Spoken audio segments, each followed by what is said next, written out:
Hey, what's up, DIYers? Mike Boers with the Mike Boers channel. Thank you for watching. We are talking household circuit breakers inside your actual household circuit breaker panel. And in today's video, the proper and safe way on how to replace a single pole breaker. Let's get started. DIYers making our way to our household circuit breaker panel, and behind the sunshine and saltwater picture is the panel cover or door. I removed the picture and opening up the access panel or door, and you can see our circuit breakers inside. And on the left hand side you can see the A bus or A circuit, and on the right hand side the B bus or B circuit. And DIYers, right now the power is still on or being provided to the entire home, and because of that it is not safe to continue the project. What we need to do next is grab this tool right here. Down below in the comments and description will be a link on where to purchase this, and turning it on you can see it glows green. And we need to use this tool moving forward. However, the breaker themselves should not give off any power on the exterior casing. As you see, it remains green. However, coming up top, see that? It blinks red, and that is because the main power cords that feed in the walls from the outside meter are directly behind the A and B. And what this tool is doing is picking that up. So again, it's not picking it up here or any other breaker. But again, as I get to the top portion of those top breakers, it picks it up. So again, our panel is live. In addition, we do not have a single or main shutoff breaker located on the top center of our panel. In most cases, you will see that main breaker that basically turns everything off by switching that one breaker off and cutting all electrical power to both buses or both circuits. However, again, ours is unfortunately about 50 to 60 years old, and we do not have that main breaker. We'll show you what we need to do next. Making our way outside, and inside this entire enclosure we will be able to locate our exact home's meter and shut the power off. Coming inside the enclosure and locating our exact meter, as we see right there, and we will switch that up to the off position. Back inside, turning the tester back on, and we are no longer picking up the electrical signal. Safe to move forward with the project. Taking a step back, carefully closing the door. Up top I've got 2 flathead bolts, and on the bottom 1. I'm going to start by removing the 2 on the top. And DIYers, go slow, be precise, no need to rush this. Now to the bottom, and as I loosen up this, the top may shift, just be careful. You'll want to support it. From here, just be careful. If yours is like ours and has been painted over both from the wall and the panel cover, you don't want to peel it away and peel paint, just be careful. We now have much better access or complete access to the entire inside of the electrical panel. And first glance, it might be intimidating, but DIYers, relax. We're going to walk you through it. To a closer view, turning the tester back on, and these are the main wires that feed again to the exterior portion or meter that I was talking about that was directly behind the A and B. And so far so good. These are off, it is not blinking red, and going into the exact breaker that I'm going to be replacing in this video, the top left of a bus or a circuit. This is a single pole.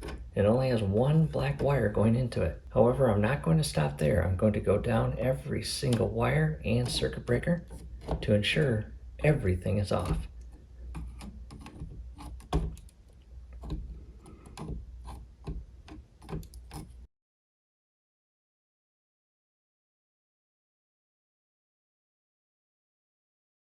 At this point, every single wire is off, and there is no electricity being provided to this panel. It is safe to continue forward. And again, we are replacing this top left breaker, single pole. We've got 1 black wire feeding into it. Let me give you a better view. To a closer view, and at this point I'm going to turn the breaker off, and I'm also going to retest it.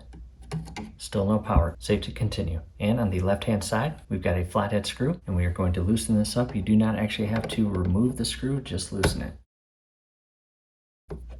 Once it's loose, you can carefully grab the wire and remove it. And DIYers, it's a good time to take photos before actually pulling these wires out. I'm just going to loop that back around. From here, the only thing holding the breaker in place to the bus rail is a hook that loops on the inner side here, as well as the electrical contacts on the inner side. And to remove the breaker, just carefully pivot it or shift it outward toward the outer edge of the box. And go slow, no need to rush it. As you see, right there, there's the hook that loops inside and around there, and there is the electrical contact that secures to there. to the workbench, and again, here is the old or 56-year-old breaker that we just removed from the panel or box.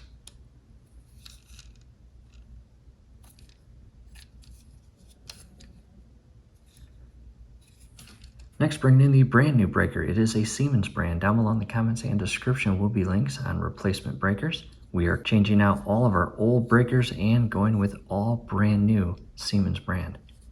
And here's some part number info.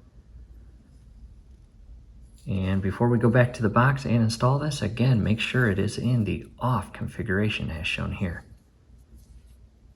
And there again is that hook and electrical contacts.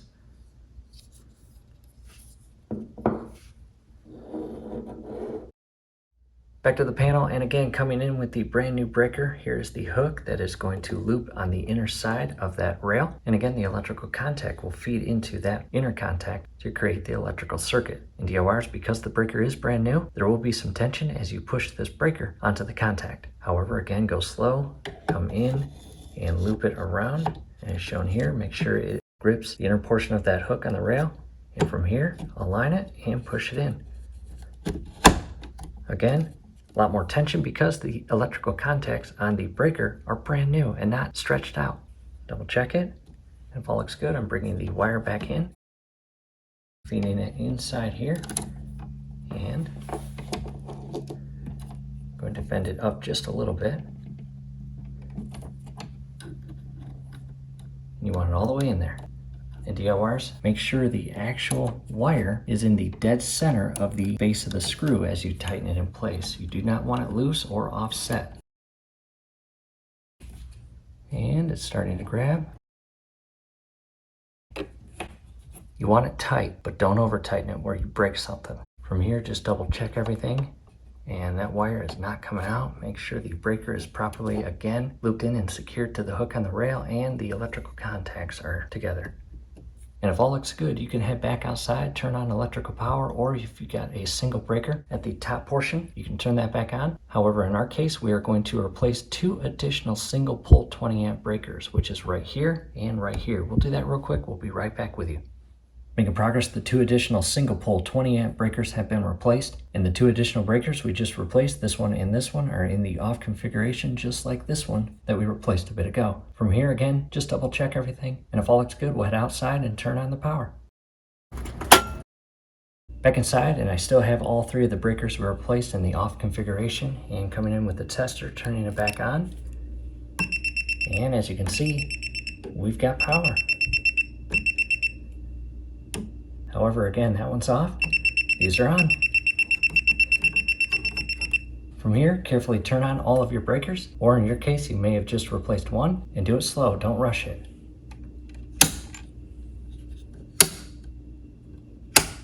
After you turn those breakers on, take a minute and inspect the breakers. Make sure they are not humming or buzzing, nor giving off any burning odors. That would not be good. If that's the case, it's likely that you have a wire loose and you want to tighten it. However, if you have to tighten it, you will definitely need to turn the power back off first. However, coming back in with the tester, again, it's live and not safe to touch with your hands, fingers, or tools. Again, just double check everything. We're going to monitor the breakers over the next few hours to ensure, again, no buzzing, no humming, no smoking, no burning odors, and the breakers themselves are not heating up to an uncomfortable temperature. They should not be hot. If they do overheat, they are supposed to activate the switch and turn it to the off configuration, ultimately protecting your household electrical system. And with that said, we've got additional breakers to replace. We have also replaced our quad or 4-pole breakers, which you can see here, 40, 20, 20, 40, down below, 30, 50, 50, 30. Down below in the comments and description will be links on replacing those. And these ones right here, this one, and this one, those are called single pole tandem switches. And you've got 2 switches on 1 breaker. And the video replacing those will be down below as well.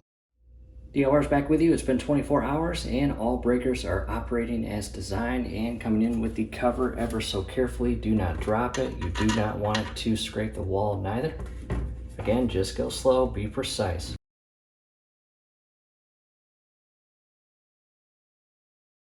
Just double check everything. And again, over the next few days, just monitor the breakers. Make sure they are not humming, buzzing, smoking, or giving off any unfriendly odors. DORs, we hope this helps. Thanks again for watching. And again, down below in the comments and description, lots of video links and brand new breakers to purchase.